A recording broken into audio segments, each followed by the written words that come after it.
Le Seigneur soit avec vous. et avec votre esprit. Évangile de Jésus-Christ selon saint Matthieu. Gloire à toi, Seigneur.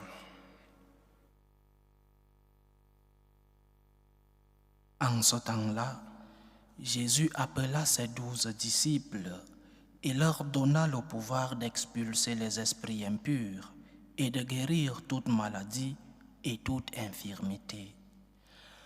Voici les noms des 12 apôtres. Le premier, Simon nommé Pierre, André son frère, Jacques, fils de Zébédée, et Jean son frère, Philippe et Barthélemy, Thomas et Matthieu le publicain, Jacques, fils d'Alphée, et Thaddée, Simon le zélote, et Judas l'Iscariote, celui-là même qui le livra.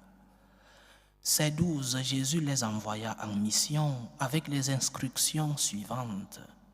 Ne prenez pas le chemin qui mène vers les nations païennes et n'entrez dans aucune ville des Samaritains.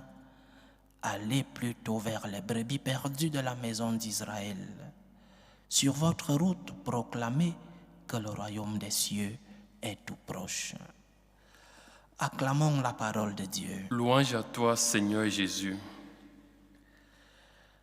Sainte Thérèse de Jésus disait souvent que Dieu écrit droit sur des lignes tordues. C'est ce que nous voyons dans l'évangile que nous avons écouté aujourd'hui, tiré de saint Matthieu au chapitre 10, des versets 1 à 7. Le choix des 12 apôtres vient certifier ce que disait sainte Thérèse de Jésus. Dieu écrit droit sur des lignes tordues. Ces 12, ce sont des hommes comme vous et moi, des hommes en chair et en os, des pécheurs, certains publicains. Les publicains étaient des pécheurs publics. Ils travaillaient pour le bien de l'envahisseur romain. Ils collectaient les impôts. Ils restaient aussi avec une quantité qu'ils ne versaient pas à l'envahisseur romain. Donc, c'était des ennemis publics. Tout le monde était contre eux.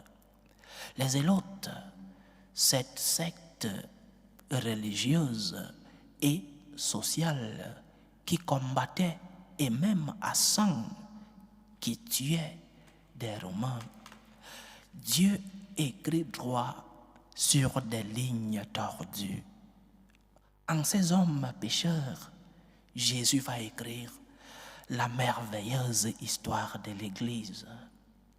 En ces hommes pécheurs, Jésus va transformer en piliers les colonnes de l'Église du Christ. Chers frères et sœurs, le Seigneur n'appelle pas des anges. Le Seigneur va écrire droit sur l'histoire de chacun d'entre ces hommes.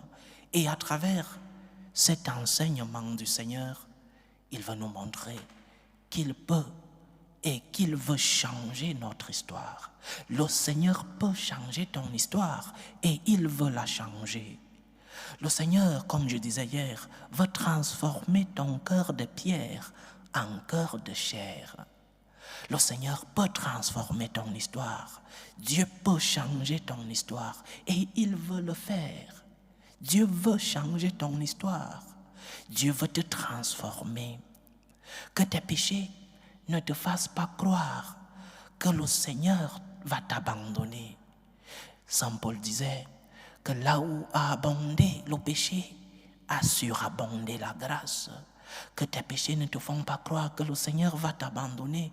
Demande la grâce au Seigneur et laisse-toi guider par lui. Demande-lui la grâce de pouvoir le recevoir dans ton cœur, mais aussi laisse que le Seigneur puisse guider ta vie. Laisse que le Seigneur puisse guider les chemins obscurs de ton histoire. Laisse que le Seigneur puisse illuminer ces chemins. Laisse que Dieu puisse redresser ces chemins tordus de ta vie. Fais-lui confiance. Fais-lui confiance et tu pourras expérimenter sa consolation. Fais-lui confiance et tu pourras expérimenter la compagnie de Dieu qui ne te laisse jamais seul. Cette compagnie du Christ qui accomplit toujours sa promesse. Le Christ nous a promis de nous accompagner jusqu'à la fin de nos jours. Alors, laisse-toi guider par le Seigneur. Laisse que le Seigneur illumine l'obscurité de ta vie. Laisse que le Seigneur redresse tes chemins tordus. Il est là pour ça. Laisse que Dieu écrive droit dans ta vie tordue. Et comment? Comment tu peux le faire? En allant vers lui, nous avons prié dans le psaume, recherchez sans trêve la face du Seigneur. Recherche sans trêve la face de Dieu. Si tu veux que Dieu illumine l'obscurité de tes chemins, si tu veux que Dieu redresse tes chemins tordus, si tu veux que Dieu transforme ton cœur de pierre en cœur de chair, va vers lui. Laisse qu'il puisse agir dans ta vie. En allant vers lui avec humilité, cher frère, va vers le Seigneur, chère sœur, avec humilité, en ayant avec lui une relation d'intimité, une relation personnelle et une relation quotidienne. Le Seigneur ne peut pas guider tes pas si tu ne laisses pas qu'il entre dans ta vie et si tu ne construis pas avec lui une relation personnelle et quotidienne. Ne néglige pas ta vie de prière. Ne néglige pas la pratique de ta foi, surtout en allant rencontrer le Christ eucharistique. Prends soin de ta relation avec Dieu et il va regresser ce que tu as tordu à cause de tes péchés. Prends soin de ta vie de foi, prends soin de ta relation avec Dieu et il va illuminer ces sentiers obscurs de ta vie. Le Seigneur veut changer ta vie. Le Seigneur peut transformer ta vie. Le Seigneur veut transformer ton cœur de pierre en cœur de chair. Le Seigneur veut illuminer l'obscurité de ta vie. Le Seigneur veut écrire droit sur tes lignes tordues, les lignes tordues de ta vie. Ouvre la porte au Seigneur. Va le rencontrer dans la prière. Va pratiquer ta foi, mais aussi et surtout, va le rencontrer dans l'Eucharistie.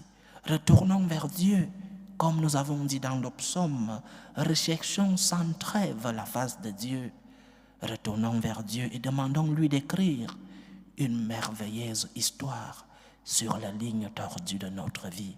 Oui, notre vie a des lignes tordues. Oui, notre vie est en pleine obscurité. Demandons au Seigneur d'écrire une merveilleuse histoire sur nos lignes tordues, les lignes tordues de notre vie. Que lui-même, qui écrit droit sur des lignes tordues, qu'il puisse transformer nos vies, qu'il puisse changer nos vies et qu'il accomplisse sa promesse, la promesse de toujours être avec nous jusqu'à la fin de nos vies. Loué soit Jésus-Christ. À jamais.